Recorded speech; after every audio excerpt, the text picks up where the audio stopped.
Hugo, testa agora. Agora. Perfeito. Ok. Porra, tá me sacaneando aí, porque me matar. Todo mundo tá ouvindo você agora, tá? Então. Vou comportar. Gente, boa tarde. Boa tarde a todos.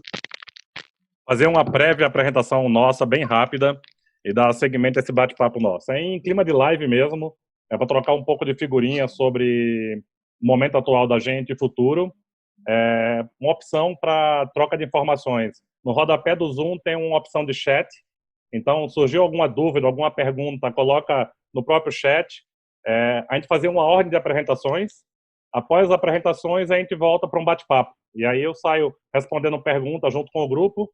Eu sou o Raul, desse time, e pouco a pouco, cada um, ao começar a apresentação, se apresenta, fala um pouquinho do seu histórico de vida, fala o tema, e após as apresentações, a gente abre para um bate-papo mais livre. Ok? Bom, senhores, dando início a esse bate-papo nosso, eu queria pedir ao senhor José Emílio Calado que se apresente e toque a primeira parte. Bom, pessoal, boa tarde a todos. Raul, Carlos e Hugo, obrigado aí pelo convite de fazer parte aqui desse grupo. O que nós vamos falar um pouco aqui é a experiência de cada um no momento que estamos vivendo e tratar de alguns temas que consideramos interessantes. Para quem não me conhece, meu nome é José Emílio Calado,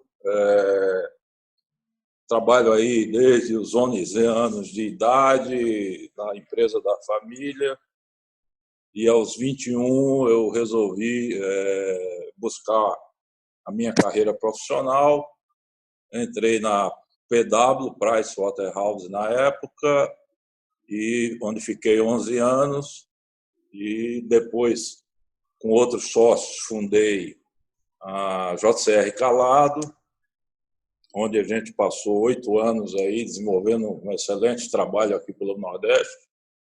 E em 98, 99 fizemos uma fusão com a Deloitte, onde me tornei sócio da Deloitte aqui no Brasil e toquei a operação aqui do Nordeste com o Lipe, com o Rebelato, com alguns outros sócios durante esses anos. Em 2016, me tornei sócio aposentado por questões mesmo contratuais com a Deloitte e montei o meu escritório aqui, que atua basicamente na governança, conselho consultivo e preparando a empresa para oportunidades de negócio. Bom, indo direto já ao assunto aqui nosso, eu acho que é importante a gente falar e comentar sobre o momento atual. Eu vou tocar em 3 assuntos. Primeiro, gestão de riscos. Segundo, a questão das demonstrações contábeis. E o terceiro, a questão dos fundos de investimento. O que é gestão de risco? Gestão de risco é, dentro de uma empresa, o que você procura entender o processo interno da empresa e ver o que pode dar errado. Então, por exemplo, numa construtora, você tem alguns aspectos que são mais vulneráveis a riscos. Por exemplo, a área de pessoal. Uma construtora, ela contrata muita gente. A área de compras, a área de engenharia. Então, a gestão de riscos, ela começou olhando a empresa, seus processos internos, seus controles, para que ela pudesse, a partir disso, ter uma melhor eficiência na sua operação. Com o desenrolar do tempo, essa função de gestão de riscos, ela evoluiu e as empresas começaram a olhar também seus fornecedores e os seus clientes. Seus fornecedores no sentido de identificar naqueles fornecedores como é que estavam, justamente na questão de prover as mercadorias que determinada empresa precisa. Se der um problema lá no fornecedor, o que é que eu vou fazer, né? Então, as empresas começaram a ampliar esse olhar de gestão de riscos, saindo dela para as empresas, os seus fornecedores e também os seus clientes, para olhar também a saúde financeira dos seus clientes e aí poder entender que eu posso vender para aquele cliente que não vai ter problema. Hoje, aí, o que é que está acontecendo nessa questão de gestão de risco? Veio, então, a pandemia. Ninguém jamais imaginava um assunto desse a ser tratado. Se você participei, eu, nas consultorias e auditorias que fiz, participei de diversas reuniões e nunca se tratou de um assunto relacionado à pandemia, à saúde que pudesse ter e estar causando o que causou aqui. Então, esse vai ser um assunto que vai entrar na pauta das empresas, porque elas hoje estão sofrendo justamente por não ter previsto esse assunto. Logicamente que ninguém previu. A partir de agora, esse assunto vai entrar na pauta e também vai entrar na pauta uma aproximação maior entre fornecedor e cliente. Então, o que vai acontecer depois, logicamente, de a gente sair desse inferno que nós estamos passando, o que vai acontecer é que as empresas elas vão conversar mais com fornecedores e com seus clientes e olhando o seguinte, nós estamos juntos aqui, então eu preciso que você me garanta que os teus processos são adequados, que você vai me fornecer, e vamos olhar nós três aqui, logicamente que você pega aí dentro da empresa os maiores fornecedores e também os seus maiores clientes, para que a partir disso você comece a enxergar riscos para esse composto de fornecedor, empresa e cliente. Que a gente vai, eu acho que caminhar bem parecido, principalmente para as grandes empresas e médias, e que isso serve também para as pequenas e médias empresas, bem parecido com o modelo de montadora, onde você tem lá o fornecedor, você tem as concessionárias, os clientes, então isso vai ter que se atuar em conjunto. Um outro fator também de gestão de riscos hoje, e que vai ser, isso tudo eu estou falando quando a gente sair desse inferno, é o modelo a questão digital, a transformação digital. Então, nós estamos vendo isso claramente aí dentro das empresas, que quem estava mais avançado é quem está sofrendo menos nessa pandemia. E aí, portanto, esse assunto também vai ser objeto de atenção por parte das empresas e, principalmente, na questão, quando você fala na questão digital, você fala na questão de segurança também, né? Segurança de dados, de informações e tudo. Então, esse também vai ser um item que, na minha visão, as empresas vão começar a ter uma maior atenção. Como a gente tem um tempo definido, e eu estou controlando aqui o meu tempo, por isso que eu estou falando aqui um pouco mais rápido, porque são assuntos que só são pinceladas que a gente está dando, para que os outros aí possam falar também dos assuntos deles. O segundo assunto que eu queria tocar seria na questão das demonstrações contábeis. Nós estamos vivenciando agora um problema seríssimo que vai ser para os auditores com relação às demonstrações contábeis das empresas. Por quê? Porque esse primeiro trimestre vai ocorrer um problema sério, principalmente eu selecionei aqui 1, 2, 3, 4, 5, 6, 7. 7 assuntos, que primeiro, questão de provisão para devedores duvidosos. O que é que vai acontecer? Bom, está lá, e aí tem muita gente sofrendo e, consequentemente, as empresas vão ter que fazer uma provisão. Os bancos fizeram isso agora. Vocês viram que os resultados dos bancos não foram bons, em função justamente desse provisionamento de possíveis inadimplências e que vai ocorrer. A questão dos contratos. Muitas empresas firmam contratos de empréstimo e que elas têm compromissos a serem feitos com os bancos. Consequentemente, esses compromissos, diante do que está acontecendo, não vão ocorrer. E quais serão esses efeitos nas demonstrações financeiras? Porque, às vezes, uma falta de um compromisso desse exige que o banco cobre o valor do empréstimo. Outro assunto que também vai ser objeto de muita discussão vai ser a questão do imobilizado, que é o impairment. Aquilo seguinte, você não ter condição de poder, em função dos prejuízos que você vai ter, você vai ter que fazer uma provisão naquele seu imobilizado. E o último assunto, que é a continuidade operacional. Essa discussão vai ocorrer porque muita empresa está sofrendo, por exemplo, a empresa aérea. A empresa aérea, tudo bem, ela vai, mas tem muita incerteza. E aí gera muita discussão.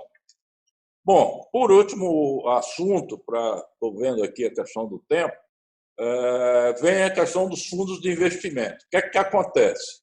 Dinheiro está sobrando no mundo. Então, dinheiro existe. Logicamente que tivemos perdas aí grandes, mas existe ainda uma liquidez muito grande no mundo, que, combinada com taxas de juros mais baixas, vai fazer com que negócios possam ser, para os fundos de investimento, mais rentáveis. Bom, e aí, o que é que vai acontecer? Você vai ter, aqui no Brasil, com essa taxa do dólar como está, você vai ter empresas mais baratas em dólar. Consequentemente, isso atrai os fundos de investimento. Você vai ter também um valuation, que isso vai ter um problema de determinação de valuation, porque valuation você olha o futuro, e aí hoje a gente não tem como olhar esse futuro. E você vai ter também empresários aí cansados e castigados com isso tudo que está acontecendo.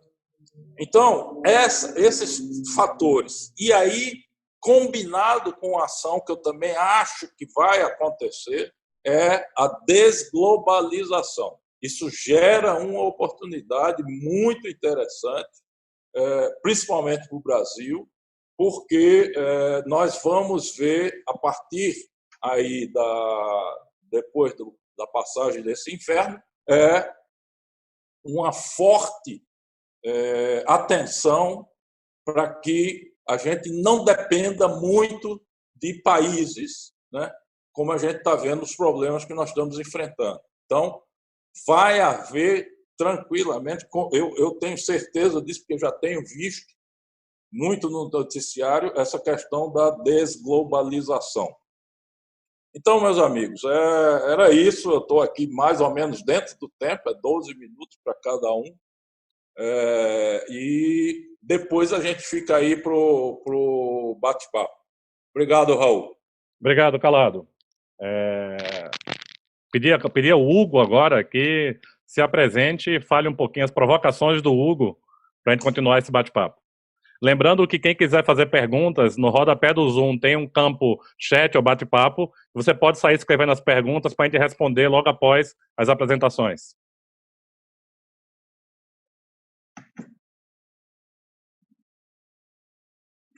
Você está sem som, Hugo.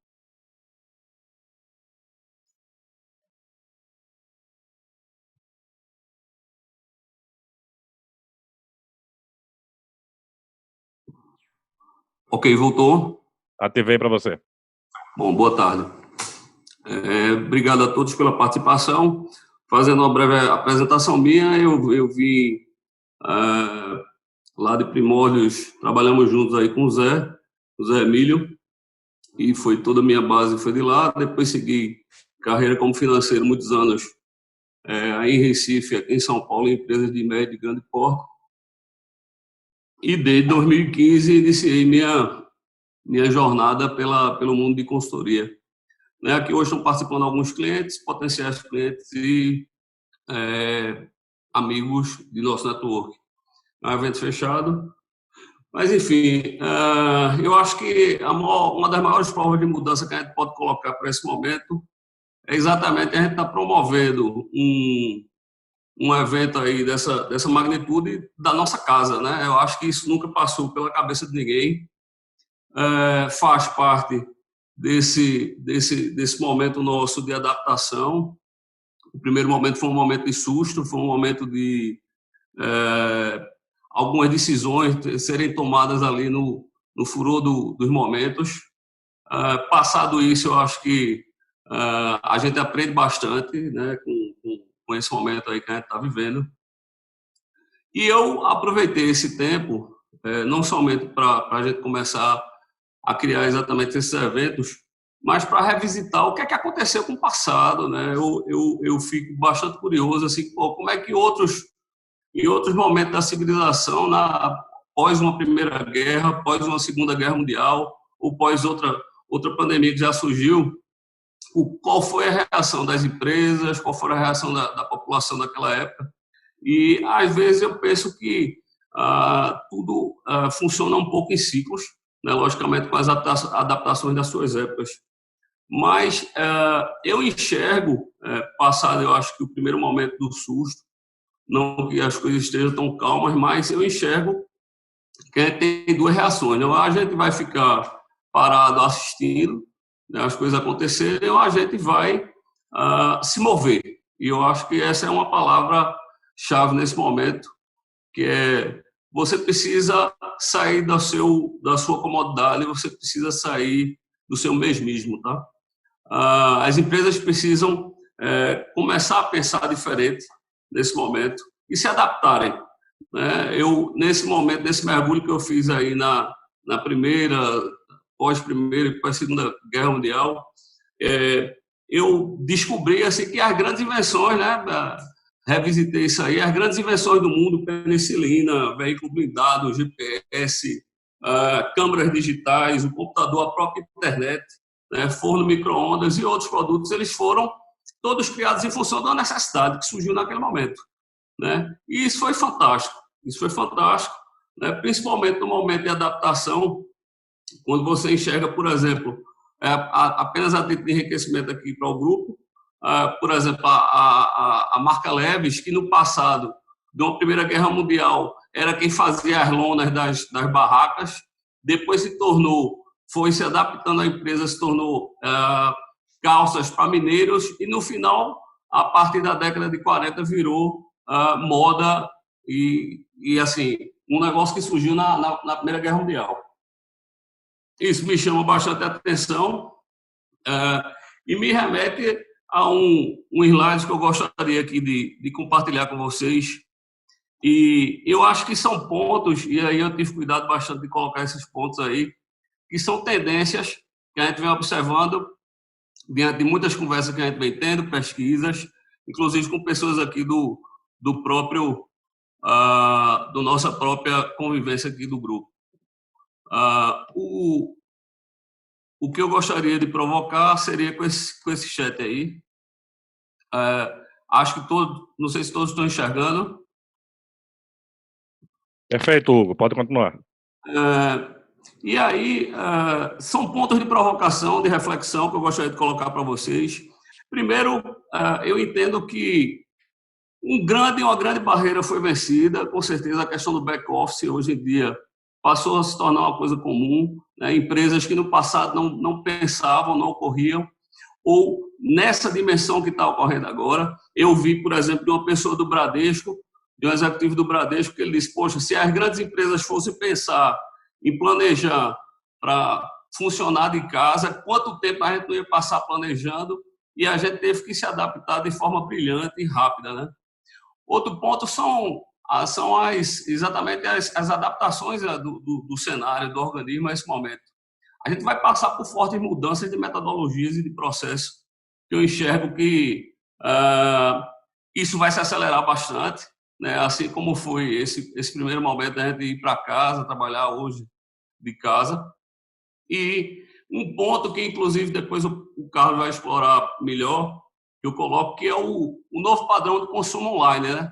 Então, tivemos grandes surpresas já para pessoas que no passado já tinham algum uso da internet e agora passaram a usar mais, e você teve visitantes que antes não faziam parte desse mundo e começaram a ativá-lo. Linkado a isso, eu enxergo também, com certeza, um menor número de papéis. Eu acho que a gente já diminuiu muito, já se falou bastante de digitalização. Depois, isso talvez tenha um assunto que ficou um pouco esquecido, mas eu acredito que vai ser retomado, né? Então, você imaginando empresas, como eu tive a oportunidade de ver aí, empresas como Mercado Livre, que numa sexta-feira todos se reuniram e depois tiveram que coletar o que tinha de papel de arquivo, vir para casa e na segunda-feira plugar o computador e começar o negócio. Isso é fantástico, e eu acho que, assim, inclusive, quando eu falo de papel, vamos falar do papel moeda também, né? Eu acho que vai ser um momento do smart card estar em bastante evidência, né? E o outro ponto, que aí esse eu acho fantástico, e aí tem um link, Zé Emílio, bastante forte com o que você falou, a questão das elevações de fusões e aquisições, tá certo? Eu enxergo aí, não por um mau momento, né? Eu acho que as empresas, esse momento é um momento de depuração, né? Quem conseguir vencê-lo, quem conseguir passar, eu acho que passa mais forte, passa de forma bastante... Isso mostra para o mercado quem sua empresa é, mas é um momento de transformação entre você, como algumas danças de cadeiras foram mudadas, né? Saíram de um vício, de um passado, de um mercado que estava estagnado e já definido. Eu enxergo que aí você tem que pensar estrategicamente. Eu acho que vão surgir nichos de mercado, novos mercados que você pode atacar, algumas adaptações de produto que você tem que fazer, e tudo isso vai trazer engrandecimento, né? Já no link abaixo, eu falo aí da busca por novos clientes e novos mercados. Nesse momento aí, eu enxergo que exatamente com essa mudança que vai haver aí no mercado, eu acredito que as empresas devam buscar novos canais de comunicação com o cliente, devam buscar novas formas de atingir o seu cliente, né? Uma forma de sobrevivência bastante... eu acho que já vi essa tendência, mas agora ela vai ser... Tudo vai ser bastante acelerado com isso aí. E eu acho que a grande lição que eu acho que você tem que tirar, né, nós temos que pensar depois desse momento aí, que eu acho que vai se mudar muito a questão da relação humana, e principalmente de pensar o seguinte: eu acho mais de que a gente sempre aprendeu que as empresas são organismos que se adaptam e tal, mas eu vou além. Eu imagino que as empresas, mais do que organismos, elas são exatamente as pessoas. Eu acho que nunca ficou tão claro e tão evidente, né, de que as instituições são as pessoas que estão por trás das grifes delas, né? E eu acho que tudo isso faz a gente pensar de forma diferente, né? Depois que sair desse momento, E eu acredito que vai ser um momento de somar experiências, né? Eu coloco como um caminho que eu enxergo para esse novo mundo que a gente está vivendo, né? Para essa experiência que a gente está passando, vai ser exatamente você mesclar conhecimentos internos das empresas, né? Se tirar a foto no cenário, como o Zé Emílio falou, e depois você poder linkar isso aí a experiências de mercado, experiências internas e esse conjunto trabalhando junto, né? Eu percebi assim, algumas empresas optaram por assumir, por adotar, né, comitês de crise. Eu acho que isso foi uma boa escolha, mas mais que isso, eu acho que é preciso ouvir. É um momento mais que nunca que você precisa conversar com o mercado e entender o que é que a gente está buscando aí. Ninguém tem a receita do bolo, isso é claro, né? Por mais que, Zé, eu lembro que na época de auditoria a gente falava muito de plano de contingência, qual é a contingência daquela empresa, o que é que eles fazem, né? A questão de segurança da internet, se faltar energia, enfim, se essa empresa tiver algum problema de continuidade física, como é que ela vai operar. E eu acho que nunca teve tão assim em pauta o assunto de contingência como está sendo agora, né?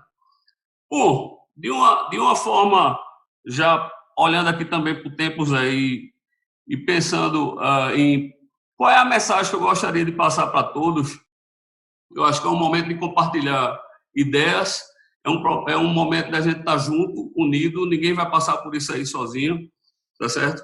E eu queria colocar só esse último slide como um slide de reflexão para todos, que vai ser esse aqui.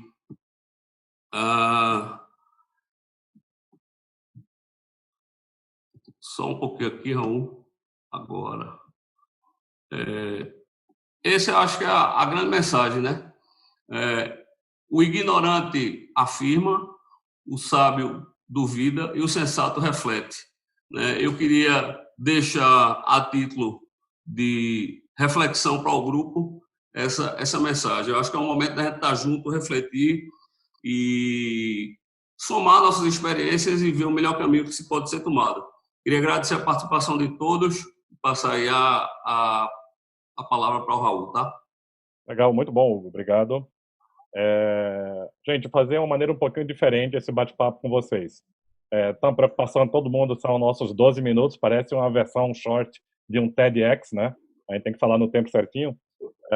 Eu vou fazer uma jornada por inovação e estratégia para aderência do que a gente está passando hoje e fomentar algum bate-papo depois sobre isso. Legal, deixa eu compartilhar minha telinha com vocês.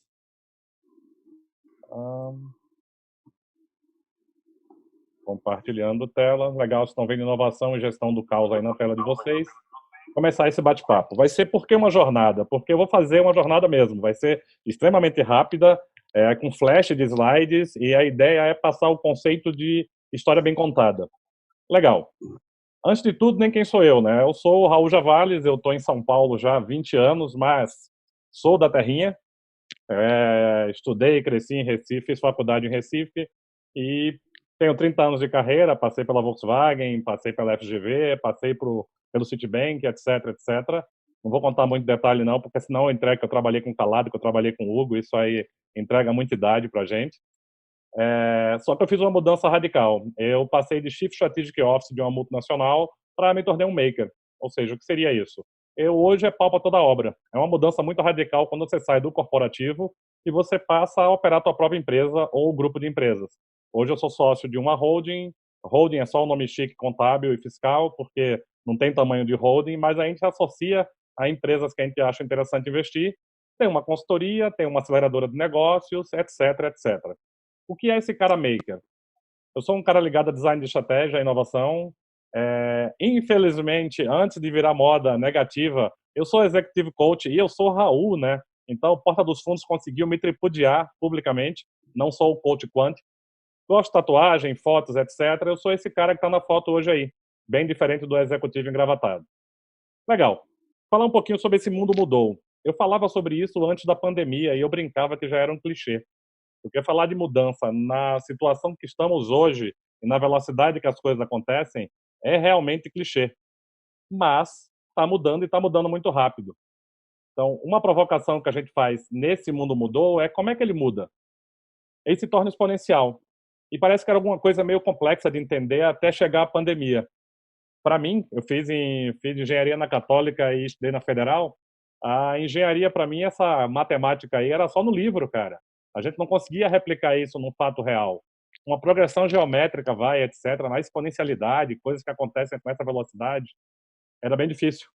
E esse mundo é real hoje, é um mundo acelerado, é um mundo que está existindo e acontecendo num ritmo fora de controle. Simplificando esse mundo, a gente é um mix de internet, social media, market economy, energia, energias renováveis, biomas, interpretação, nanotecnologia, um mix de coisas que se conectam e geram novas coisas. E muda o perfil da economia, muda o perfil do mercado e exige uma habilidade nossa de mudar como seres humanos e mudar como executivos. Eu acho que é um desafio muito grande, eu acho que eu pego os 30 anos de carreira e imaginar o quanto eu mudei nos últimos 10 é muito diferente do que os 20 antes, do que eu tinha passado por isso. Legal. Mas esse mundo tem algumas coisas que impactam e direcionam esse mundo. E a gente está sentindo na pele isso agora. São forças exponenciais. Essas forças estão ligadas a mercado, natureza e lei de Moore. Lei de Moore, quando eu fiz computação, era a lei de velocidade de processamento de dados. O quanto duplicava, quadruplicava e etc. E era exponencial. E a gente presencia isso hoje. Mercado era visível e natureza a gente está vendo agora. É um exemplo, uma pandemia é um exemplo de exponencialização de um efeito da natureza, que seja biológico, que seja por um vírus, mas é uma exponencialidade. Uma visão sobre isso, a do Peter Diamandis, ele fala sobre 6 forças exponenciais, ou 6 Ds exponenciais. Então, ele fala de digitalização, ele fala sobre frustração, ele fala sobre disrupção, ele fala sobre desmaterialização, o desaparecimento formal do dinheiro vivo, papel, né? E a democratização. Como é que isso tem a ver com o que a gente está passando hoje? Legal. Mais alguma coisa impactou isso e gerou uma confusão generalizada. Por quê? Porque a inovação era uma coisa bem distante há pouco tempo atrás. A gente pensava muito mais em P&D do que em inovação. E a inovação veio para acelerar um pouquinho mais tudo que eu falei até agora.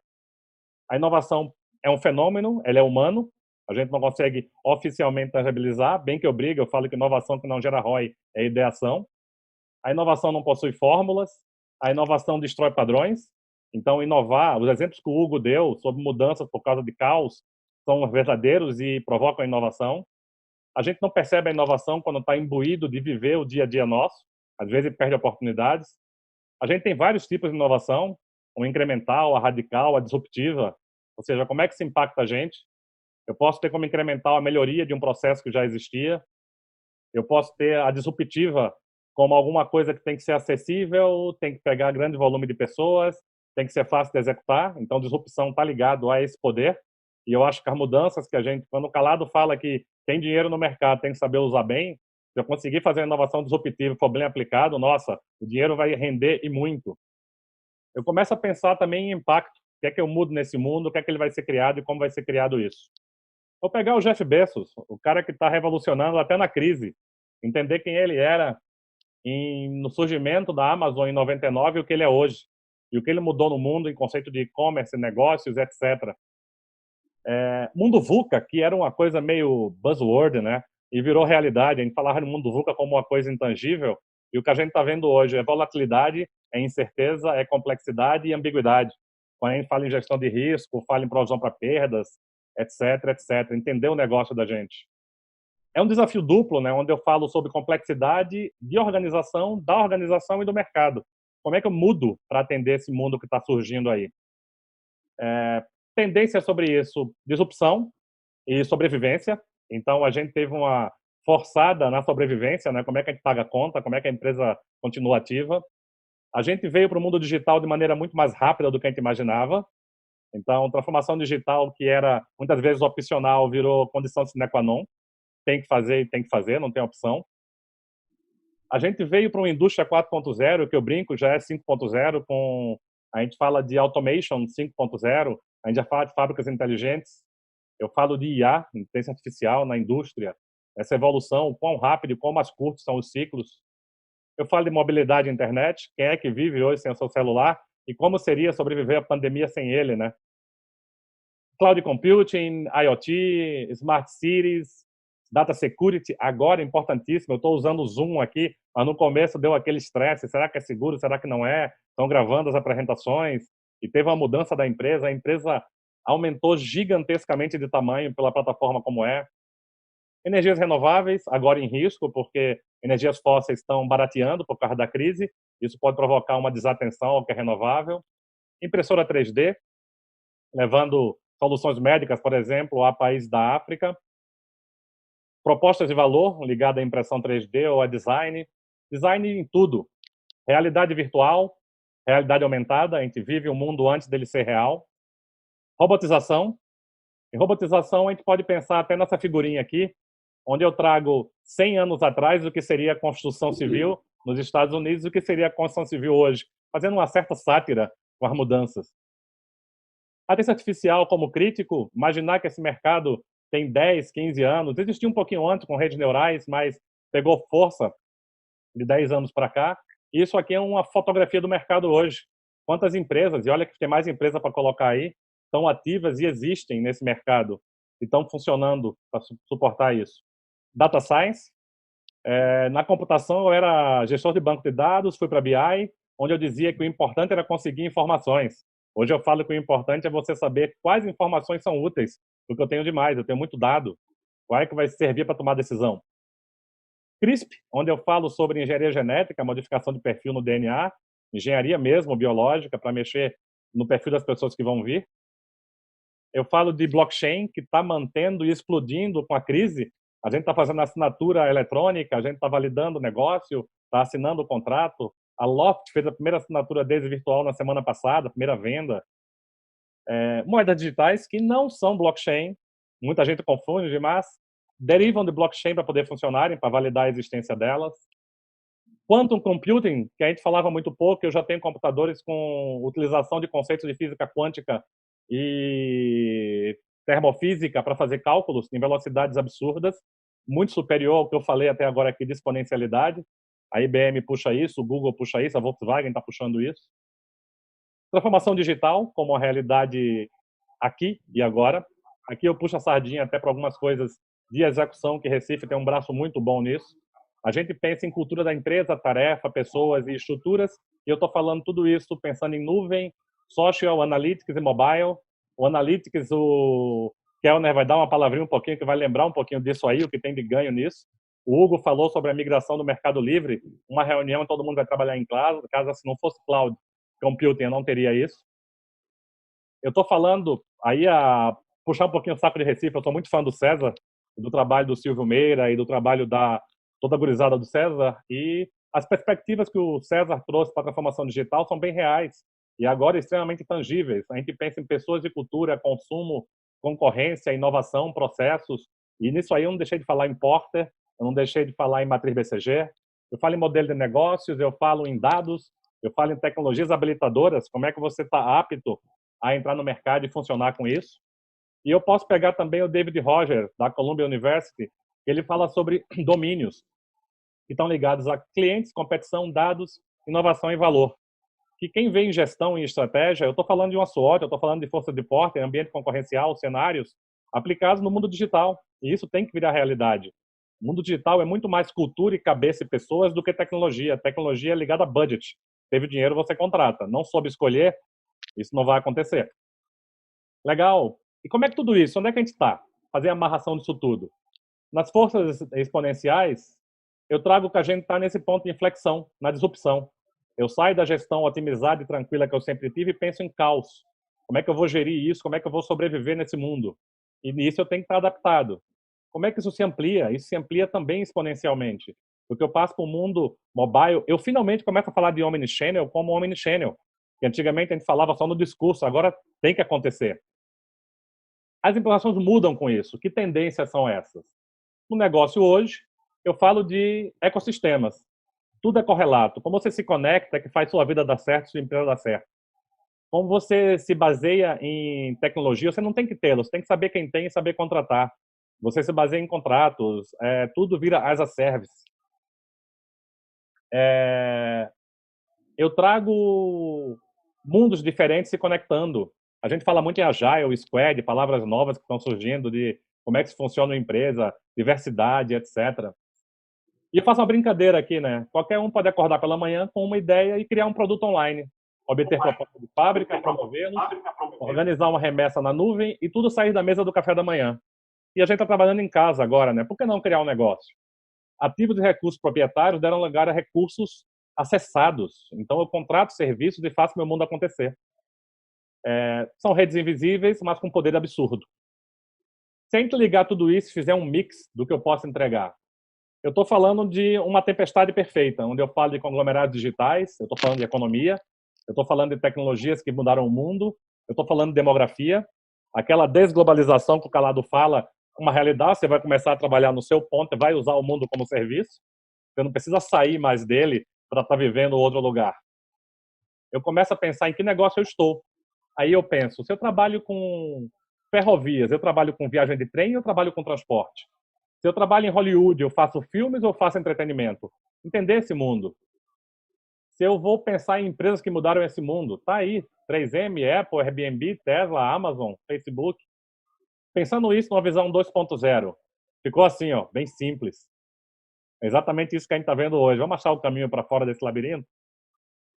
Inovação é um grande passo para isso. Eu posso ser pioneiro, eu posso ter valor para o cliente, eu posso ser expansionista. Hoje eu estou sendo reativo, o que força a criatividade num patamar gigantesco. Eu começo a criar realmente coisas novas. E o que eu pensava em exponencializar está se vendo também que eu me torno um early adopter. Eu começo a usar tecnologias mais cedo como solução, sem medo de usá-las. Estou mais risk-taking. Mas é para sobrevivência, então está valendo. Legal. Nesse mundo nosso, você tem que ser ágil para poder inovar. Agilidade e controle, porque sem controle também não faz nada, eu não consigo gerir. Eu tenho que ter mentalidade incremental, mas eu tenho que ter exponencialidade. Eu tenho que pensar em sistemas e mercados que eu conheço e eu tenho que descobrir o novo, gerar disrupção. O principal fator para isso são transformação constante, performance exponencial, ser acessível e ciências e práticas milenares, ou seja, o repertório conta muito. Quem vai poder fazer isso virar realidade? Agente de inovação, quem cria, e agente de transformação, quem executa e faz a estratégia virar realidade. Legal. Como é que você se vê como parte desse mundo? Primeiro passo é ser um hacker, né? Hackear você mesmo. Descobrir coisas que você nunca fez e que você é capaz de fazer. Sair do mindset fixo para um mindset de crescimento. Quebrar barreiras, não ter medo da mudança. Jogar livre no mercado e ver no que vai dar. Mudar perfil. Eu posso aprender ou eu sou bom nisso? Cuidado para não se prender em arquétipos, prender no passado. A pergunta que eu quero deixar é: o que é que você vai fazer diferente a partir de agora? Como é que você vai mudar junto com esse mundo? Bem, a provocação minha é a jornada mesmo, imersão em inovação, com foco em traumatizá-los. Espero ter conseguido meu objetivo. Bom, finalizo por aqui meu bate-papo. Agora eu passo para vou ter algumas coisas aqui de perguntas no bate-papo e eu passo para os meninos fazerem comentários e quem quiser participar, fazer pergunta, levanta a mão ou manda no chat.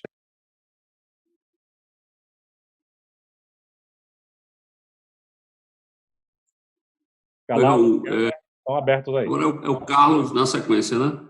Perfeito. Está contigo, Calado. Carlos. Pessoal, boa tarde. Bom, desculpa. obrigado pelo... Nossa, Carlos, eu engoli você, cara. Mil perdões. Não tem problema nenhum. Carlos, obrigado pelo convidado convite. especial, eu atropelo. O importante é que você me convidou. Então, tá ótimo. Obrigado, gente. Eu moro fora do Recife há muitos anos, mas eu nasci aí, fiz faculdade aí de engenharia. Depois acabei vindo fazer Unicamp aqui em Campinas e fiquei trabalhando em São Paulo. Desde o meu primeiro trabalho, eu trabalho muito com CRM, com relacionamento cliente, com fidelidade. Trabalhei no Banco Real, que nem existe mais, né? Hoje foi sucedido pelo que hoje é o Santander. E depois acabei sendo convidado a voltar para o Recife para assumir o Bom Clube e o Database Marketing lá no Bom Preço. Foi uma experiência fantástica. Assim, o Bom Preço é realmente uma grande escola. Depois acabei trabalhando um tempo na TIM e voltei para São Paulo quando eu fundei a minha empresa, a GoPoints, que é uma grande plataforma digital ligado a programas de fidelidade, programas de pontos. Tá? E aí o pessoal me convidou para falar um pouco sobre esse momento de digitalização ligado a programas de relacionamento. Tá? Então, eu queria fazer uma pequena apresentação para vocês, tentar fazer isso bem rápido aqui para não passar do tempo, que já me chamaram muita atenção desse negócio do tempo. Bom, enfim, então a ideia é a gente falar um pouco sobre essa tal dessa transformação digital. A gente está com a transformação digital, ela já está vindo, né? Na verdade, ela é um tsunami que já está acontecendo.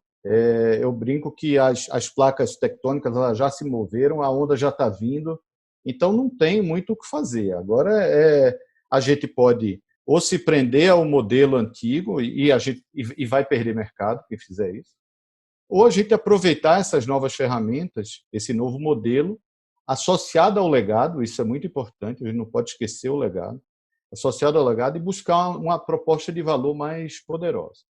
Tá? Simplificando muito, né? O Raul falou sobre vários aspectos, inclusive que o César é muito bom nisso, sobre transformação digital, mas uma visão bem mais pragmática, bem mais simples, digamos assim, eu costumo dizer que tem 3 grandes pilares da transformação digital que, se a gente for bem nesses 3, os demais a gente consegue encaminhar. Uma é o que eu chamo aqui de disrupção realista. O que é a disrupção realista? Assim, ninguém aqui está pensando em ser a próxima Amazon, nem a próxima... Eu, pelo menos, não estou pensando ser a próxima Amazon, nem o Airbnb. A gente está pensando em pegar as nossas empresas aqui e entender como é que a gente pode navegar nesse novo mundo digital. Tá? Então, a disrupção realista ela tem a ver com isso, tem a ver com essa visão do que vai ser a nossa empresa, com o caminho que a gente quer dar para as nossas empresas. Como é que a gente vai usar essas novas tecnologias para fazer o negócio da gente melhor do que é hoje? Eu acho que a transformação digital ela passa muito por isso. A gente não está falando aqui de simplesmente fazer o que a gente faz hoje no meio digital. Não é isso. Eu acho que a gente tem que aproveitar a ferramenta que está aí e dizer como é que a gente é melhor do que a gente é hoje usando as novas ferramentas. Né? Então, esse é o primeiro passo extremamente importante. Eu vou dar uns exemplos daqui a pouco, vai ficar bem claro o que eu quero dizer com isso. O outro tópico super importante é a agilidade. Né? E a agilidade não é só a questão de você montar um grupo com tecnologia ágil e tal, não. A agilidade tem a ver com mudança do processo, com a cultura organizacional. Porque hoje tem concorrente de todo lado. Então, se você não for ágil, o concorrente ele lhe derruba. Eu brinco, eu faço uma analogia com futebol. Se você pega um grande meia armador da década de 70 e coloca para jogar hoje, provavelmente ele não ia conseguir jogar direito, porque a hora que ele toca o pé em cima da bola e pensa para quem ele vai lançar, o outro já meteu a bola para longe dele. Então, hoje, o concorrente, mesmo que você seja uma empresa grande, você tem concorrentes grandes, médios e pequenos. E eles vêm e eles roubam a bola tua. Então, você tem que ser muito ágil. Plano hoje é para mês. A visão é para anos, mas plano é para mês. Tem uma outra siglinha muito usada hoje em dia, que é esse MVP, que virou uma qualquer luz, todo mundo fala, que é o Minimum Viable Product. Ou seja, o que é o escopo que você pode lançar e você sai aprendendo com o mercado. Então, a agilidade é um negócio muito importante. E o terceiro, que é fundamental, é a usabilidade, que tem a ver com foco no cliente. Você tem que ter... O seu produto tem que ser produto ou serviço, tem que ser fácil, tem que ser intuitivo, tem que ser funcional, tem que estar disponível no celular. E a usabilidade não é só uma questão da interface do celular, não. É o processo como um todo. Tem que ser bom para o cliente, tem que ser fácil para o cliente. Né? Eu falo de 3 exemplos de empresas brasileiras aqui, até para a gente ficar com coisas próximas. Né? O Magazine Luiza é um dos grandes exemplos. Ele foi inaugurado em 1957. Ele era uma rede regional, ele atuava muito no interior de São Paulo e nos estados vizinhos, tinha algumas lojas fora de São Paulo, e ele tinha um foco muito grande em móveis e eletrodomésticos. Ele iniciou o processo de digitalização na década de 2010. Hoje ele é considerado o melhor marketplace do mercado brasileiro, porque você encontra tudo lá e você entrega em todo lugar. Então ele pegou uma restrição que ele tinha, que era uma rede regional, ele passou a ser uma rede que entrega em todo o Brasil, todo lugar. Isso por causa da tecnologia. Ele tinha uma restrição de portfólio e ele você passou a encontrar tudo lá, através desse esquema de parceiros, não do estoque próprio, porque ninguém consegue ter tudo com estoque próprio. Né? Diga-se de passagem que o pioneiro no mercado brasileiro não é ele, o pioneiro é o Mercado Livre. Tá? Mas ele evoluiu e hoje vale 55 bilhões de reais. Tá? Outro exemplo importante é o Nubank. O Nubank ele foi fundado lá em 2013, na época, e a agência, você abrir ter um cartão de crédito dos grandes bancos, você precisava ir na agência, você precisava providenciar uma série de documentos, precisava assinar, firma reconhecida, pagar anuidade e tal. A proposta do Nubank é muito simples. Abra sua conta pelo celular, você não precisa mandar documento físico, basta você fotografar com o celular e você não tem anuidade nem tarifa. Vale 10 bi de dólares e tem 20 milhões de clientes. Outro exemplo interessante é o iFood. O iFood foi fundado em 2011 e aí, na época, para pedir comida no restaurante, a gente ligava para o restaurante, dava ocupado, chamava, a pessoa colocava assim no lado e falava, espera um pouquinho que eu estou atendendo outra pessoa. Hoje você entra no iFood, qualquer restaurante pode se conectar lá dentro, o cliente tem todos os restaurantes ao seu alcance, o pagamento e a entrega são resolvidos pelo iFood. Resultado disso é que ele tem 25 milhões de pedidos por mês e 120 mil restaurantes, 90 mil entregadores, vale $1 bilhão de valor de mercado. Então, são 3 exemplos onde a gente vê que eles usaram as novas ferramentas para ter um alcance muito maior do que qualquer outra empresa que veio antes. No caso da Magazine Luiza, ela se transformou. No caso da Nubank e iFood, eles já nasceram nesse novo ambiente. Agora, por outro lado, falar isso junto dos programas de relacionamento. Né?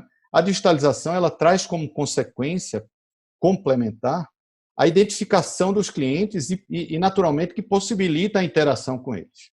Tá? Então, a gente consegue fazer comunicação, a gente consegue fazer ofertas customizadas, a gente consegue dar feedback em tempo real, a gente consegue fazer programas de fidelidade. Tudo isso junto faz com que a gente consiga se relacionar com o cliente. E é muito importante porque, na maioria das vezes, para o cliente da gente, é muito fácil escolher o nosso concorrente. Está tudo muito à mão hoje. Tá? Antigamente era fácil, era você, em vez de pegar o seu carro e ir para a loja A, você ir para a loja B.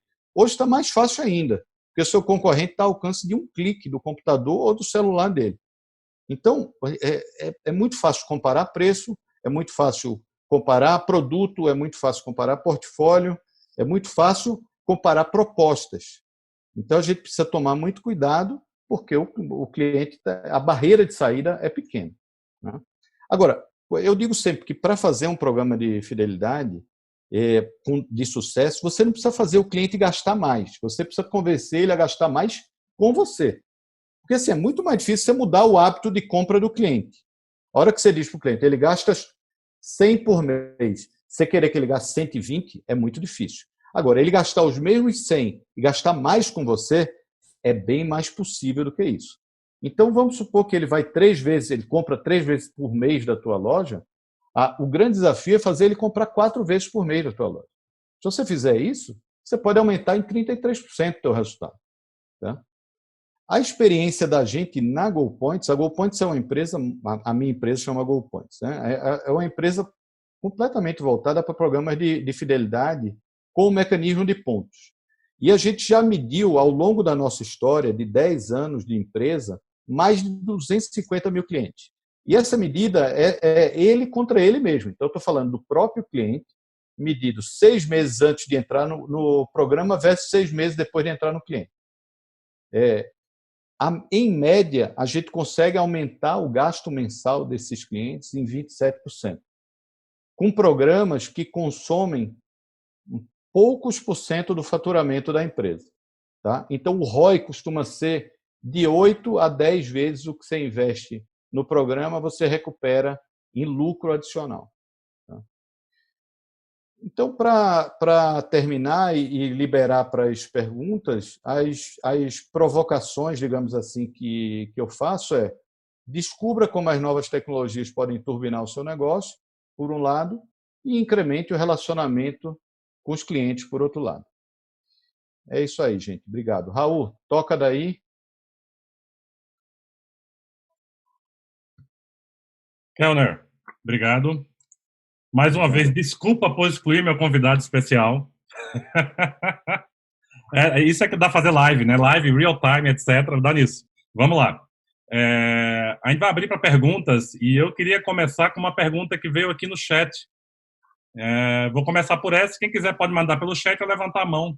Mas está aqui, do Guedes. Ele falou assim: boa tarde, parabéns pelo evento. Em minha opinião, o longo prazo é mais previsível que o curto prazo, porque em algum momento a pandemia vai acabar e alguma normalidade vai retornar. Entendo que o curto prazo é o grande evento desafiador, porque a sobrevivência está em jogo.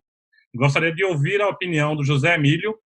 Quais são as grandes ações que devem ser realizadas pelas empresas no período da pandemia? Abraço, Luiz Fernando Guedes. Calado, é contigo. Bom, Guedes, obrigado aí pela pergunta interessante. Realmente, a questão hoje que se avizinha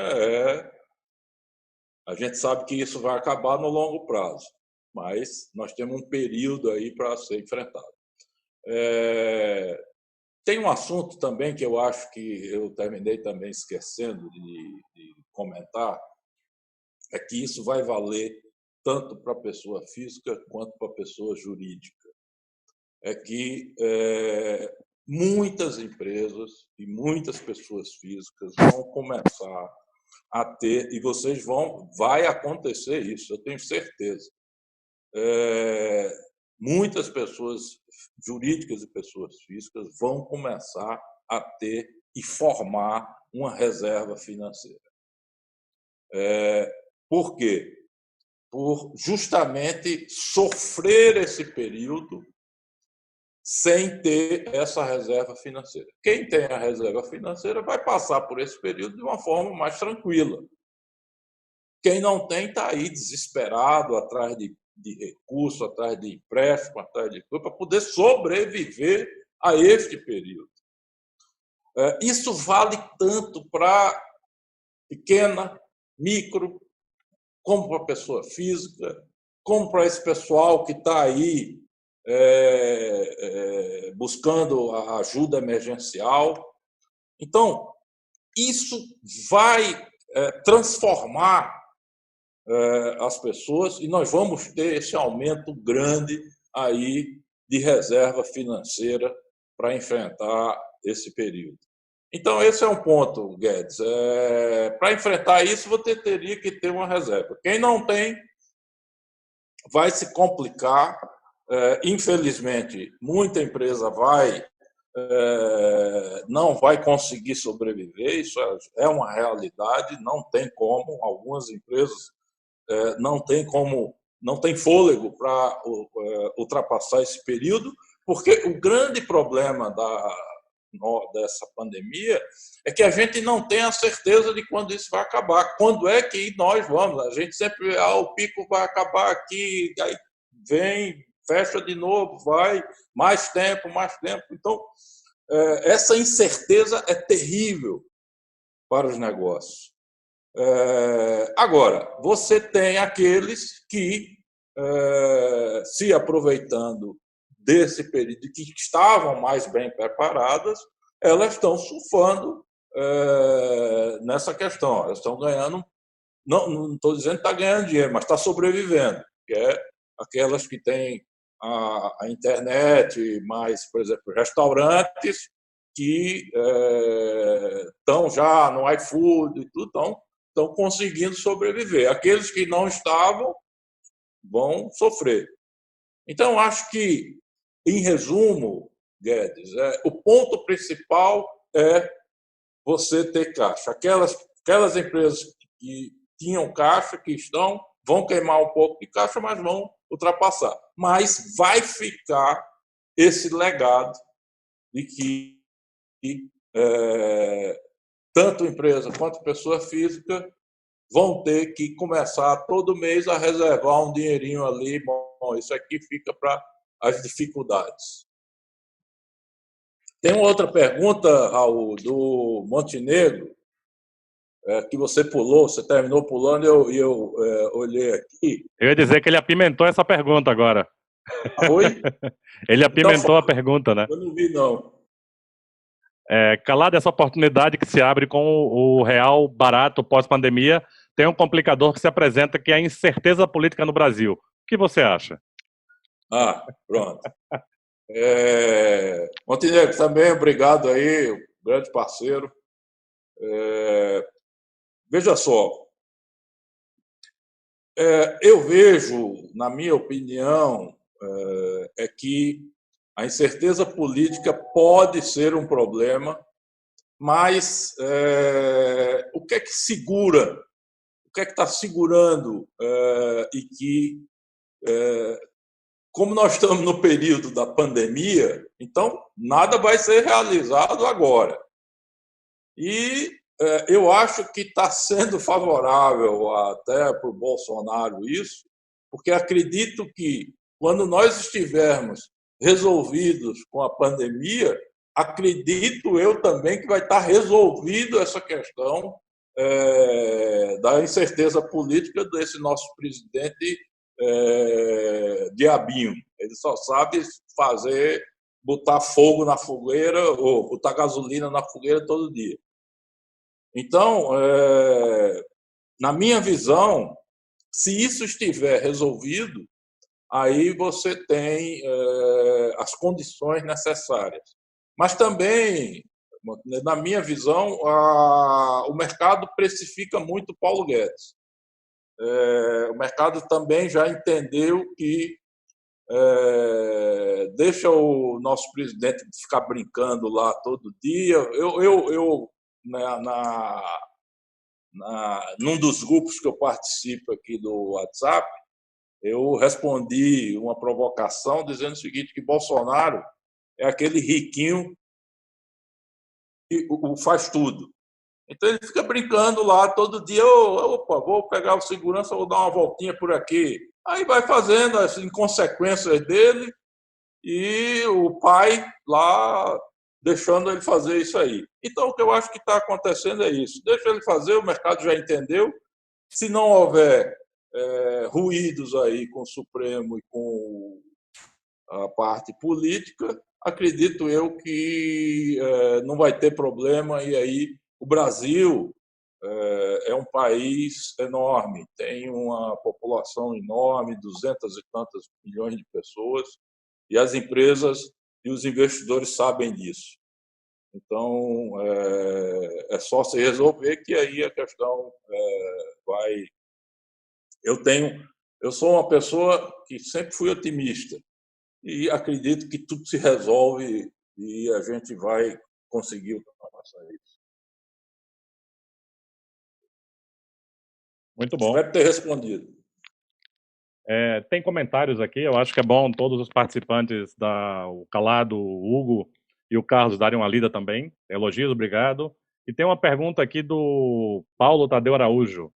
Se fala muito em mudança de cultura para digital, mas em geral os exemplos são empresas de vendas de balcão. Se fala em vendas consultivas e de construção de relacionamento do zero, em um mundo virtual com isolamento forçado.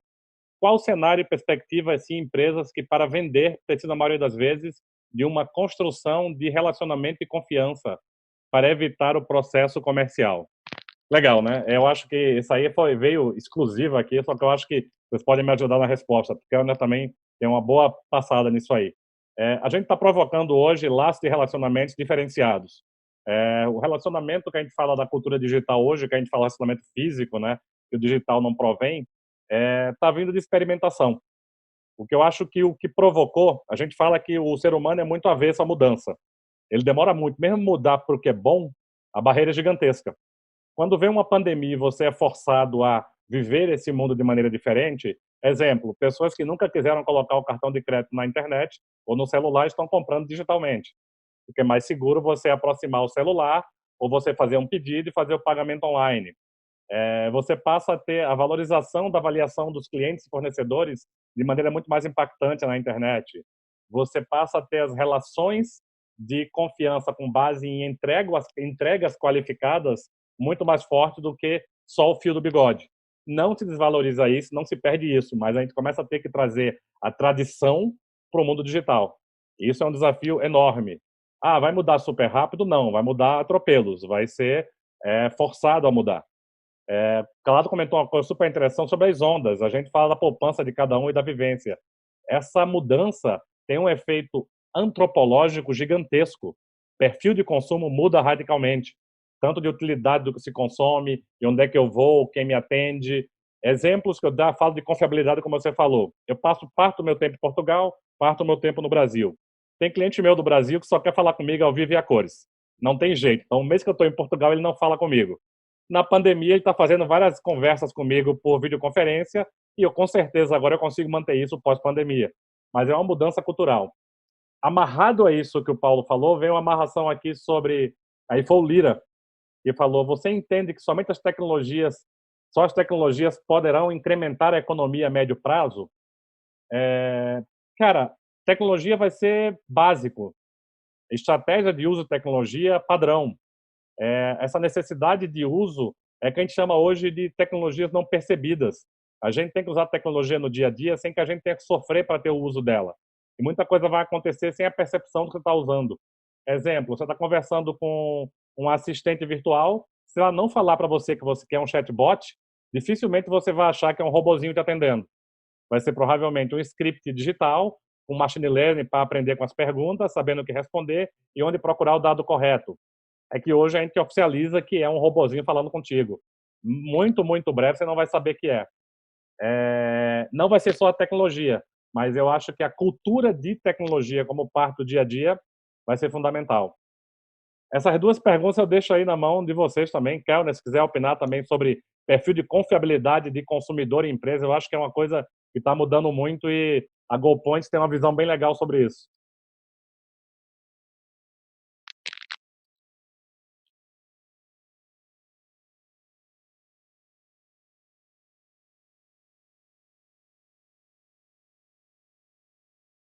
Isso.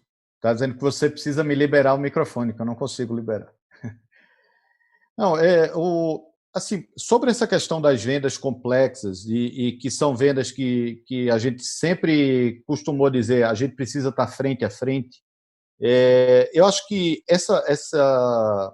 assim, isso vem mudando e a pandemia ajudou isso a acelerar essa mudança. Assim, um exemplo claro do que a gente está falando é o que a gente está vivendo aqui hoje. Provavelmente, se a gente tivesse há 1 ano, há 2 anos, a gente não estaria aqui nesse ambiente online. A gente teria marcado uma reunião no hotel, em Recife, e eu, o Raul e o Hugo, a gente teria pego um avião, a gente estaria em Recife junto com vocês, estaria. E a gente está aqui. É a mesma coisa? Não, não é a mesma coisa. Certo? Se a gente tivesse no mesmo lugar, a gente tinha apertado a mão no outro, tal, a gente estava. É um outro. Mas existem outros ganhos. Então, assim, eu acho que num processo complexo de venda, que você faria 10 visitas presenciais, talvez você precise fazer 2 visitas presenciais e 8 virtuais. E você vai ganhar dinheiro e tempo com isso. Tá? Isso é uma questão em relação ao processo de vendas em si. O outro é o pouco que o Raul falou também. Existem determinadas coisas que vão ser automatizadas com essa questão da inteligência artificial. Então, a gente vai começar a ter determinados retornos que a gente tem um certo preconceito hoje em dia, mas, às vezes, em algumas ocasiões, eu acredito que a gente vai ter um retorno melhor do que a gente tem hoje. Às vezes, você pega um funcionário do outro lado que está desmotivado, mal treinado, que não consegue entender o seu contexto, não consegue lhe dar a informação que você precisa, nem resolver o problema que você precisa. dependendo do grau de sofisticação do tal chatbot, do robozinho que você está falando lá, ele pode te ajudar de uma maneira muito mais rápida a resolver isso. Tá? Então, eu acho que a cultura está mudando. Eu sou muito favorável a pegar o melhor de cada mundo e não simplesmente vamos deixar para lá o mundo não digital e vamos seguir. Não. Vamos pegar o que é bom do mundo não digital, do presencial, do dia a dia, e vamos pegar o que é bom do digital para baratear custo, para ter mais contatos, para ter mais reuniões. E é dessa junção que a gente vai fazer um processo cada vez melhor. Essa é meu comentário, digamos assim. Alguém mais complementa? Calado, Hugo?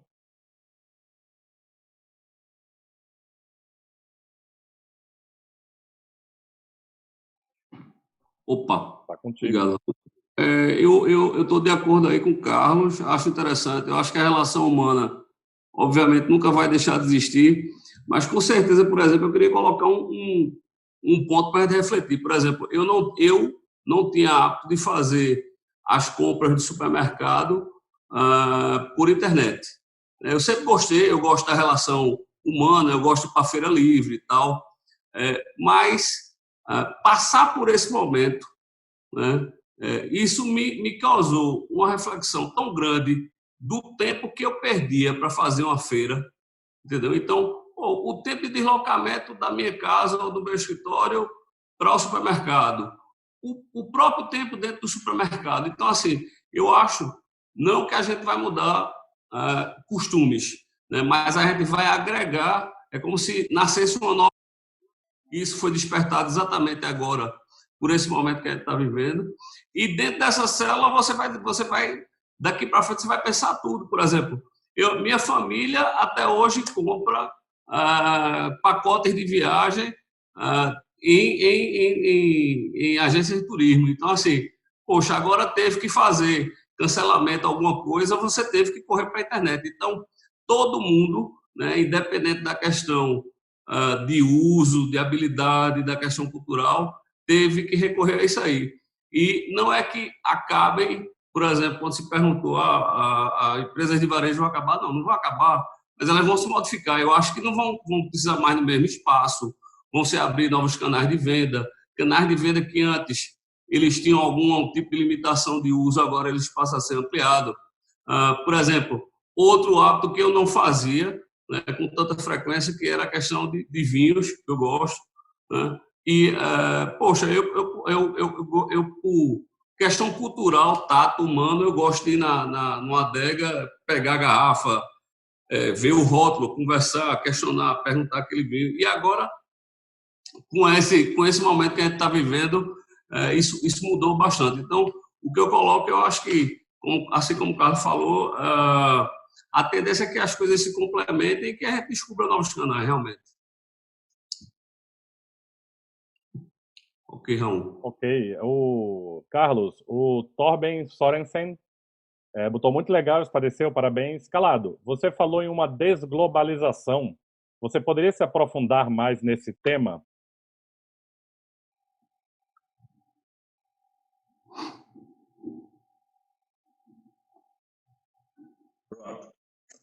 Obrigado aí, Torben. E também o Roberto Carvalho fez uma pergunta parecida. Quais seriam os primeiros setores de atividade econômica que serão desglobalizados?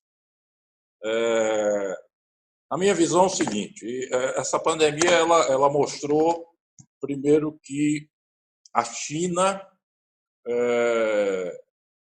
será muito impactada, tanto pela Europa, como aqui pela América Latina, como pelos Estados Unidos, nessa questão. Vai acabar essa questão de produto made in China. Então, respondendo à pergunta de Roberto primeiro, o que é que vai ser desglobalizado? É tudo aquilo que vem lá da China e que a gente possa fabricar aqui. Eu dou um exemplo vivido com o pessoal de Toritama e Santa Cruz de Capibaribe. aquela região lá, têxtil, eu conversando com um dos fabricantes lá, e ele me disse o seguinte: eu trago um determinado produto, botão lá da China, mais barato daqui. Então, eu comecei a trazer da China. Bom, com isso daí, eu acho que se você começa a entender as cadeias produtivas aqui no Brasil, você pode identificar, e aí o papel do governo é essencial nesse processo, para que ele possa estimular o empreendedorismo. E por quê? Porque você vai ter muita gente desgostosa daquele determinado produto, mas você vai ter essas oportunidades de uma reindustrialização aqui no Brasil. E também lá, e esse movimento estava ocorrendo também nos Estados Unidos. Então, eu acredito que vai ocorrer por parte de todas as economias essa questão de depender, não aquilo que, por exemplo, commodities. O Brasil, eu acho que aí leva uma vantagem espetacular. Por quê? Um grande produtor de alimentos e não existe no mundo. Então, daí você consegue exportar. Hoje mesmo eu vi aqui, saiu no jornal, a balança comercial teve um superávit de 6 bilhões agora em abril, decorrente de exportação de commodities. Mas eu acredito que produtos que possam ser incentivados a fabricar aqui no Brasil é que vai fazer com que essa desglobalização, e principalmente olhando a esses riscos, né, ocorridos hoje. Imagine uma determinada empresa que dependa de produtos da China. O negócio leva de navio, leva 2 meses para chegar aqui no Brasil. E aí? Como é que fica? Então, vai haver esse processo. Eu acredito fortemente. E também combinado com o seguinte, questão dólar. Aumentou consideravelmente o dólar. Nós entramos em janeiro, dólar 3,80 e nós estamos a 5,40. E não vai baixar mais, não. Agora ele chegou nesse patamar, esqueça dólar abaixo de R$5. Não vai existir, mas acabou. Eu me lembro que há 3 meses atrás, eu também, num cliente, ele me perguntando: pô, Calado, será que o dólar não desce abaixo de 4, quando estava 4,10? Eu disse: não, agora entrou num outro patamar. E vai continuar agora 5, então esqueça. Então, torna o produto também importado caro. E aí, consequentemente, você cria essa possibilidade de poder fabricar determinados produtos aqui no Brasil. Então, acredito que isso é um caminho que vai ocorrer, na minha visão, fortemente, depois de a gente recuperar e sair desse inferno.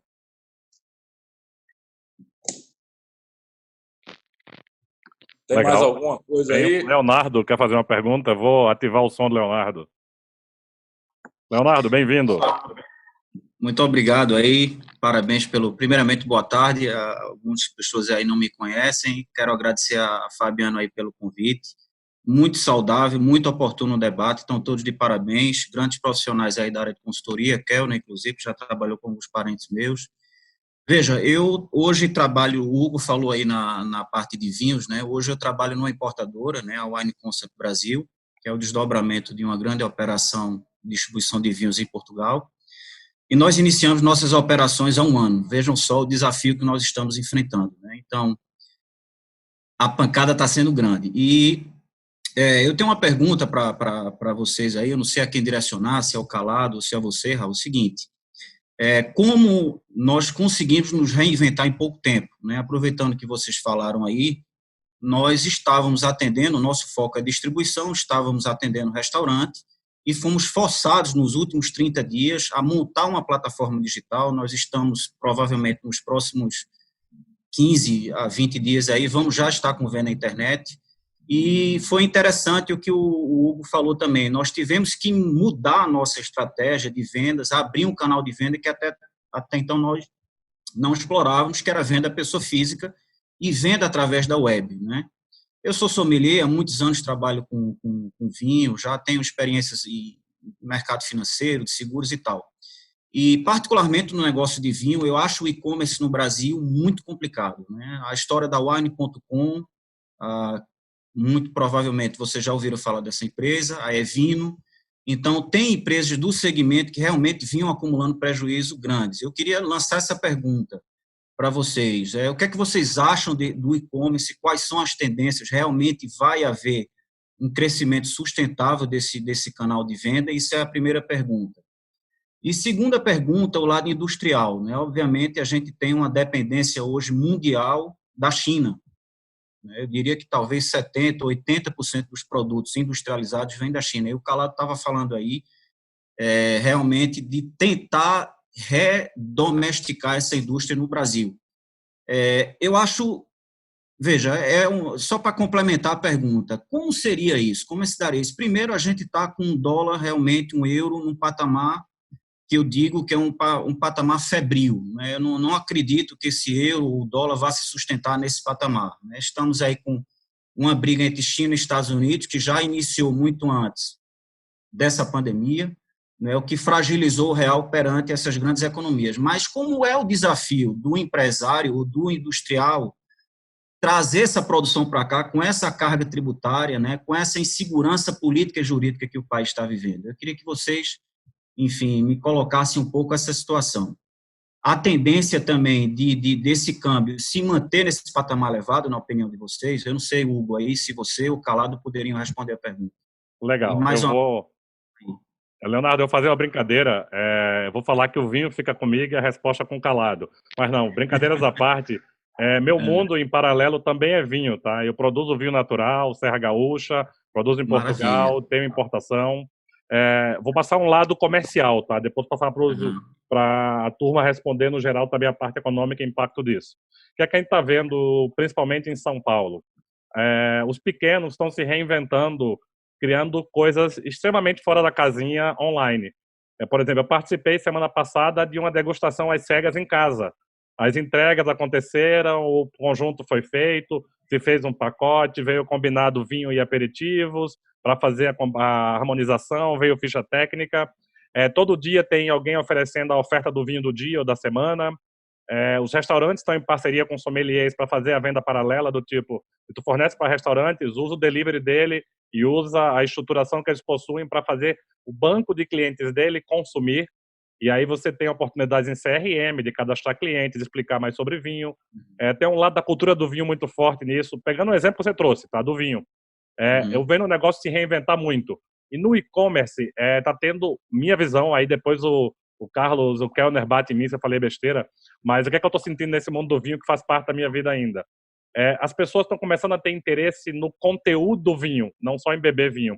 Então isso foi uma oportunidade enorme para as pessoas vivenciarem isso. Como é que você tem momentos diferentes, momento de confinamento. Se aproveitou muito em São Paulo aqui. O Hugo também, eu e o Hugo, a gente se reúne pelo menos uma vez, antes da pandemia, umas 2, 3 vezes por mês, na Decanter aqui, e a gente toma nosso vinho, nosso almoço é regado a vinho. Ele vive, ele consome, eu sou consumido e consumo, mas assim, teve muita criatividade nisso e um digital simples. Exemplos, vou citar caso mesmo, a Sonoma tinha um produto nela chamado Entregue em 90 Minutos. Ela alavancou esse produto de maneira absurda. Então, deu vontade de um vinho, cara, até 90 minutos na tua casa. Aí o cara que te atende vê qual é o prato, te orienta na harmonização, sei lá, foi criativo na criação de produtos e serviços. E eu acho que isso não serve só para vinho, não, serve para tudo. Quanto mais próximo do cliente a gente estiver, e mais a gente interpretar os desejos dele, até o que ele não sabe que tem, a gente vai ter um salto nisso aí. Agora deixo aí, Kellner, quiser complementar, Hugo, Calado. A parte de câmbio eu deixo com Calado, eu não vou falar de câmbio, não.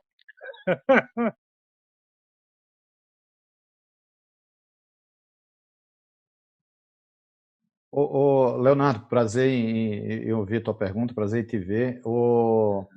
Assim, em relação ao que você falou se há alguma dúvida em relação ao e-commerce, eu não tenho dúvida nenhuma, tá? Isso, para mim, a figura do e-commerce, da digitalização, é a figura do tsunami. O tsunami ele já aconteceu. Ele aconteceu lá no meio do oceano, a onda está vindo. Isso não tem o que fazer. A gente vai ter que lidar com essa onda. Tá? Então, eu acho que o caminho aí é realmente... Assim, eu insisto muito nessa junção do melhor de cada mundo. Né? Voltando lá para o caso da Magazine Luiza, a Magazine Luiza tem dado lucro ao longo dos anos, aí, lucro, mesmo investindo muito em tecnologia, investindo muito dinheiro. E o que ela fez diferente da B2W, por exemplo? A B2W é puro sangue e-commerce. E a Magazine não. A Magazine tem loja física e tem e-commerce. Então, um dos grandes lances da Magazine foi, primeiro, usar as lojas dela como mini depósitos. Isso melhorou muito a logística dela, acelerou, economizou e acelerou a entrega. A Magazine ela entrega em um dia útil em capitais. Isso é uma coisa. A segunda coisa é o processo de confiança. Tem gente que não fica tranquilo em receber. Não só. Então, tem três coisas. Tem a segunda coisa, que a gente, às vezes, não convive, às vezes está na classe AB, mas a imensa maioria da população não tem quem receba produto. E tem produto que você tem que deixar na mão do cara. Você não pode deixar na portaria. Tem gente que não tem, que mora em casa, não tem portaria. Então, ela usou a loja como um lugar onde você pode retirar na loja. Então, eu acho que tem determinadas coisas que você faz que você dá aquele salto que falta. Então, pegando um pouco o gancho do que o Raul falou, imagina se você monta um negócio no teu e-commerce, onde automaticamente o cara clica aqui, já aparece um consultor e já dá, do mesmo jeito que a gente está conversando aqui por vídeo, e já dá uma recomendação e o teu cliente fala assim, olha, eu estou recebendo pessoas na minha casa e vou servir um peixe assim assado, o que é que você recomenda? Eu disse, ó, tem esse vinho, tem esse. E ele faz aquele approach que a gente só tem na loja hoje, ele faz ali. E ainda te diz, e eu te entrego em 1 hora. Tá? Então, claro, para isso você tem que ter uma rede extensa, você tem, pelo que eu entendo, tem um ponto de distribuição, porque você é distribuidor, né? Mas, de todo jeito, em volta de onde você está, já é um caminho. E, minha opinião, não tem que arrumar um jeito, tá, cara? Tem que juntar a tua turma, tem que pegar a turma jovem, tem que pegar pessoas heterogêneas, botar dentro de uma sala e discutir como dar vazão a esse negócio, porque não tem o que fazer. O tsunami já aconteceu. A gente pode surfar a onda ou a gente pode morrer afogado. Bom, todos eu acho que nós estamos nos complementando aí. Eu vou atacar os pontos aí, Léo, que você falou, sobre e-commerce totalmente alinhado aí com o Carlos. Acredito que vai ser um canal... você é bastante ágil, tá certo? Então, você saiu de distribuição e correu para e-commerce no meio da pandemia, mas eu acho que vai ser uma tendência que todo mundo vai pegar aí a partir do momento que foi encerrada a questão de quarentena e começar a voltar para o comércio. Do ponto de vista da China, alinho-me aí a Zé Emílio. Você vê, por exemplo, ações, né, do Japão, que hoje é capaz de financiar empresas japonesas antes instaladas na China e está retornando para o local de origem, para o país de origem. Você vê movimentos, por exemplo, da Alemanha, tiveram empresas chinesas querendo comprar capital de empresas alemãs e foi coibida pelo governo, né? Então, eu acredito que isso, se o país conseguisse, se o nosso país conseguisse se estabilizar um pouco aí do ponto de vista político, isso é uma super chance para o Brasil de puxar exatamente pelas dimensões, né, do país. Eu acho que e isso também vai ser uma forma que eu enxergo de se tornar uma mola propulsora para a economia, você incentivar a industrialização do país ainda mais, tá certo, do nosso país. E o ponto que você, só concluindo também, eu acredito que assim, já existia no passado e principalmente depois dessa pandemia, eu acho que existe uma tendência de os produtos chineses, né, no mundo todo, eles serem atacados de forma tributária. E hoje você vai ter uma briga, ninguém mais faz guerra de lançar míssil, até isso vai saindo do foco na evolução das coisas, né? Hoje você quer acabar um país, está aí um exemplo que a gente está vivendo hoje. Você lançou uma pandemia naquele país, lá no, que se espalha pelo globo, e o negócio toma proporções e para a economia. Né? Então, assim, mudando essa questão de filosofia aí, eu acho que vai se encarar uma guerra grande tributária. A China vai sofrer isso aí pelo resto do mundo, isso não é só o Brasil. Inclusive, são medidas protecionistas, né, dos países. E aí, o outro ponto que você falou sobre câmbio, eu concordo contigo, Léo. Assim, eu acho que realmente está num fervor, o euro e dólar estão num fervor. Isso vai incentivar para nós aí no início, eu acho que bate muito com o teu negócio, a questão do consumo interno da bebida, porque com dólar e euro esse valor, e também essa indecisão se já foi erradicada a doença, se não foi. Então, eu acho que o consumo interno no Brasil e a questão do turismo interno vai ser alavancada, tá certo? Mas, na questão de câmbio, eu vou deixar melhor aí para Zé Emílio falar, mas eu acredito que dá uma descida leve, mas não volta mais para o que estava, mais nunca, tá certo? Passar aí a palavra para Zé Emílio. Calado, do câmbio tem uma pergunta aqui que ainda complementa essa do câmbio. O Gladson parabeniza e pergunta para o Calado. Tirando a crise atual, pandemia, como vê o investidor gringo e local, colocando dinheiro no Brasil diante de toda a incerteza política e jurídica do país? Acha que a política econômica atual tem dado certo e por quê? Então, você vai para câmbio, que é um assunto no momento super simples, e passa para a política econômica atual, que é outro assunto também super simples.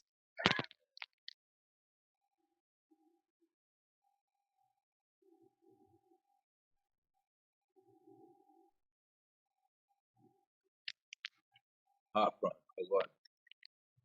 Bom, deixa eu falar, e aí eu acho que todo mundo deve lembrar do Paulo Guedes, quando ele colocou a questão acabou a festa das empregadas indo para a Disney. Ali ele deu um recado claro da política econômica que ele estava querendo adotar. De que o seguinte, olha, se eu coloco o câmbio, e a pandemia terminou ajudando nisso, se eu coloco o câmbio e subo um pouco acima, eu estimulo exportação. Meu produto, o produto brasileiro, ele ganha competitividade lá fora. E, de mão inversa, eu encareço o produto importado. E aí, consequentemente, estimulo a produção, a industrialização aqui no Brasil. Então, a política, na minha visão, ela está muito clara nisso. E o câmbio vai ficar nesse aí, ele não vai descer menos que 5, não vai.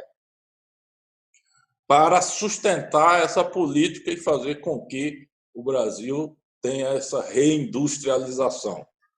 As indústrias estão sofrendo cada vez mais, ao longo de muitos anos,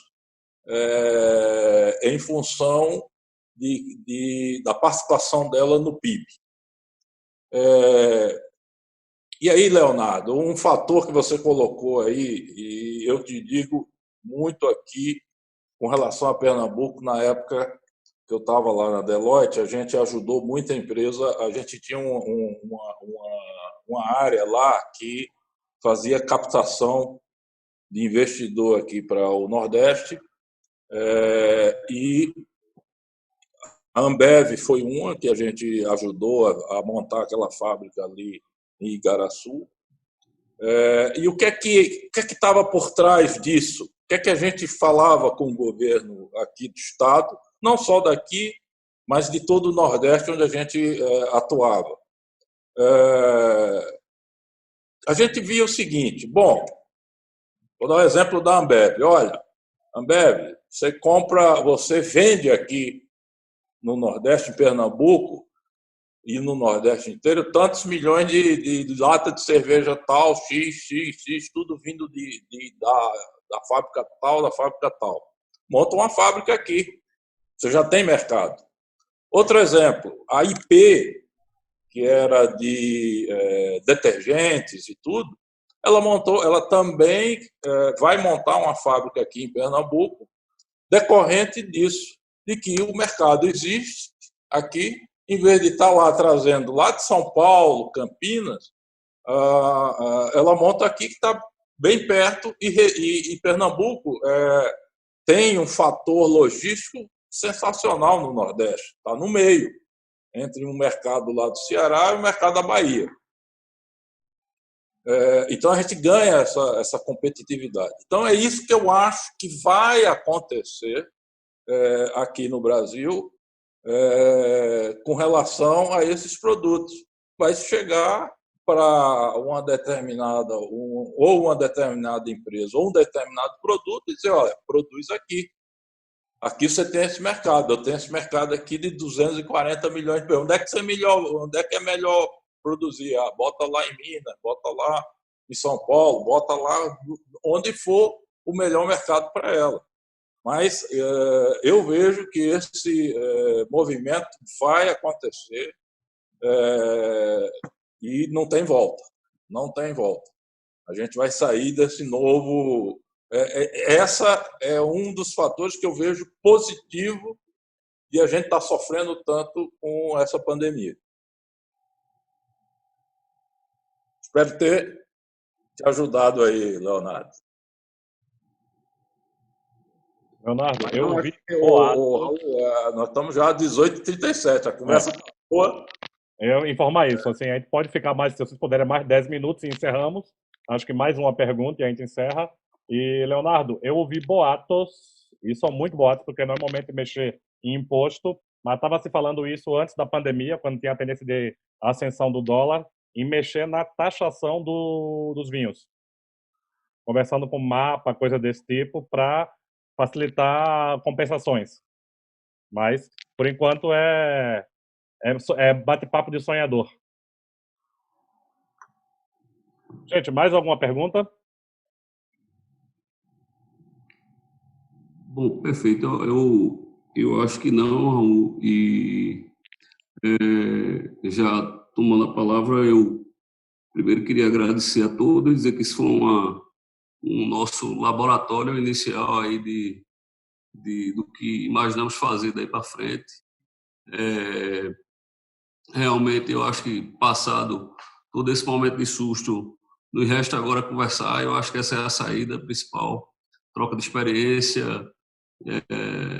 Às vezes, num brainstorm se sai dali com belíssimas alternativas para se tomar. Tá certo? Então, queria agradecer a participação de todos, dizer que foi um prazer fazer esse painel aí com o Zé Emílio, com o Carlos, com o Raul. Daí para vamos imaginar próximos passos, novos temas que estejam engajados com esse momento e desejar a todos paciência, reflexão e vamos lutar, né? Eu acho que historicamente Pernambuco, se você for no modo, é um povo guerreiro, é um povo lutador, e eu acho que é a melhor ação que você pode fazer numa pandemia dessa, e está aí o exemplo de Léo, exatamente você reagir. Você tem que sair da sua zona de conforto e ir para cima. Vão abrir brechas de mercado, e algumas empresas vão sumir, outras vão surgir, outras que a gente não sabia quem vão se tornar grandes. Mas eu acho que mais que tudo a gente tem que botar a cabeça para pensar e tentar enxergar muito mais do que pensar, do que reclamar, lamentar. A gente tentar enxergar saídas para esse momento e se adaptar com velocidade, tá? Então, por mim, boa noite. Queria passar a palavra para os demais painelistas e agradecer a presença de todos, tá, pessoal? Boa noite. Carlos, está contigo. Está sendo legal. Passei para você e liberei o som, tá? Legal, obrigado, gente. Não, só agradecer o convite, dizer que foi um prazer estar aqui com vocês, conversar, trocar ideia. E vamos lá, boa sorte a todos e vamos em frente. Um abraço. Eu falei que eu ia dar a deixa para o Calado fazer o fechamento, então agradeço a todos que participaram. Estamos à disposição, demandem temas, tragam crises. Eu acho que esse canal se inicia hoje e vai ter uma duração durante e pós-pandemia. Acho que essa conexão é muito importante, essa troca é muito rica. E até para coisas que a gente comentou que deu certo, que não deu certo, como tudo são hipóteses, a gente validar, xingar, brincar e, quem sabe, mais breve possível, um bate-papo, como o Kerner falou em Recife, que a gente vai para beber mesmo, porque falar negócio a gente fala online em 24 horas. Calado, passo para ti aí para fazer o encerramento. Gente, como tá cheio de pernambucano por aí, né? Aqui, agradeço a ideia do Hugo, do Raul, de a gente começar essa parceria entre a gente, profissionais experientes e tudo. Eu vejo aqui também que tem muita gente experiente aqui assistindo. Isso é importante, a troca de ideias e a troca de experiências, e é o que vai nos mover para frente, né? Eu tenho aqui, eu vou concluir com 7 itens bem rapidinhos, que é, primeiro, a longevidade de uma empresa está principalmente na visão de longo prazo. Segundo, as decisões hoje têm que ser tomadas de forma ágil, baseada principalmente em dados e informação, que precisam estar disponíveis para a melhor ajuda na decisão a ser tomada. Terceiro, a obsessão pelo cliente, junto com a oferta de melhores preços, qualidade de produto e entrega rápida, como todo mundo falou aqui, representa hoje o conjunto de atributos das empresas de sucesso. O próprio Kellner falou do Magazine Luiza. Um quarto, gestão de riscos, como eu falei, passa a ser fundamental na perpetuação dos negócios, olhando fornecedores e clientes. Outro fator que estará na pauta é a simplificação. Eu acho que as empresas que rever os seus produtos e serviços para simplificar a experiência do consumidor também vão ter bastante sucesso.